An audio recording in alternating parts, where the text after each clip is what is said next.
Azul, Ansofissoun, Andamathlim. Bonjour tout le monde. Aujourd'hui, je vais vous faire une vidéo technique. On m'a posé une question sur comment préparer la terre pour les semis ou la terre pour les plantes en pot. Et ça tombe bien puisque aujourd'hui, je vais commencer à semer des légumes et des plantes, toutes les plantes que j'aurai besoin pour ma ferme de 3 hectares parce que je ne pourrai pas tout acheter.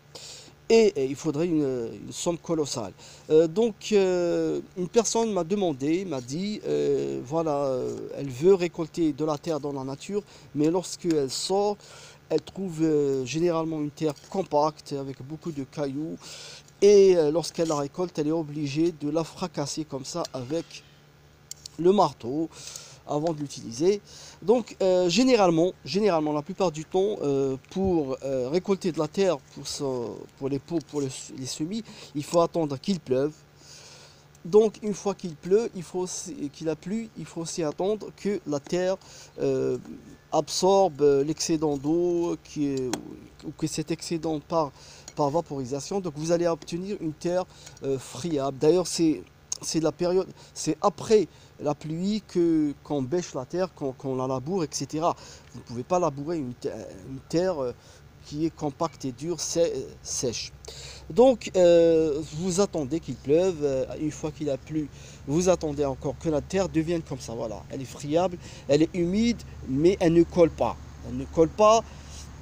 Donc, alors, si vous êtes comme ici en Afrique du Nord, dans une région où il peut passer des semaines ou des mois sans pleuvoir, vous allez vous-même dans un endroit, je sais pas, vous arrosez, vous mouillez bien la terre et vous attendez, je sais pas, un jour ou deux, et la terre, elle va devenir plus facile à travailler. Vous allez prendre un outil comme ça, je sais pas, vous creusez, vous récoltez. Alors après, ça dépend. Si vous l'utilisez pour les pots, vous enlevez les gros cailloux. Vous pouvez laisser les petits cailloux. Pour les plantes en pot, vous n'allez pas utiliser un tamis fin, c'est ridicule. On utilise ça pour les graines, surtout pour les graines fines, comme ça. Les graines d'haricots, je sais pas moi, de haricots, de pois de senteur, je pourrais les semer dans une terre comme ça, sans problème.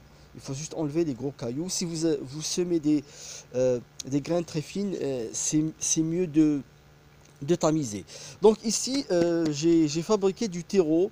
Donc ce que j'ai fait, j'ai récolté une terre, comme j'ai dit au début, qui était assez difficile à travailler. Donc je l'ai mouillée et je l'ai mise dans cette brouillette. Je l'ai mouillée, je l'ai laissée toute la nuit et elle est devenue, comme je l'ai dit, friable. Et je lui ai ajouté moitié fumier bien décomposé. Voilà, c'est pour en faire du terreau. Parce que le terreau du commerce, il est composé en grande partie de tourbe. Et la tourbe, elle est extraite de tourbières. Ce sont des régions de larges terrains dans le nord de l'Europe où donc on extrait cette tourbe. Et ça détruit les écosystèmes là-bas, ça cause des dégâts écologiques énormes. Donc il est préférable de fabriquer soi-même son terreau. Bon, je vous ferai après une vidéo sur la fabrication du terreau.